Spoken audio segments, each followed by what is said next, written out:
Hi, நான் பேசப்போச்சு என்னன்னு தெரிலப்பா. ஓலா என்னாச்சுன்னு தெரில. இத்தனை நாள் ஆச்சு, 10-15 நாள் ஆச்சு. ஊருக்கு வந்து கிலோமீட்டருக்கு வெறும் 10 ரூபா அடிக்கான்.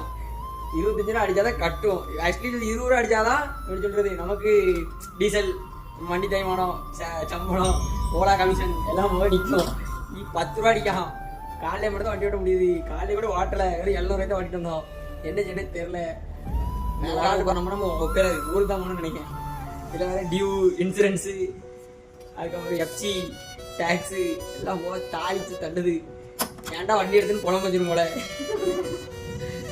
அழகா பச்சை மிளகாய் சமந்துட்டு ஊர்லேயே கிடந்துருக்கலாம். எவ்வளோ வண்டி எடுத்து ஐயோ வண்டி எடுத்தவரை தெரியுது என்னென்னலாம் இருக்கு. இங்கே நான் இவ்வளோ குழம்பு புலம்பிகிட்டு இருக்கேன். அங்கே ஒருத்தர் என்ன பண்ணுறான் பாருங்க. அவனும் வண்டி ஓனர் தான், ஒரு வண்டி ஓனரு. அங்கே ஒரு 4 பிள்ளைகள் நிற்கி, அந்த பிள்ளைகளே எப்படி வந்து பார்த்துட்டு இருக்கான் பாருங்க. அந்த சைடு எவ்வளோ பள்ளம் தெரியுமா?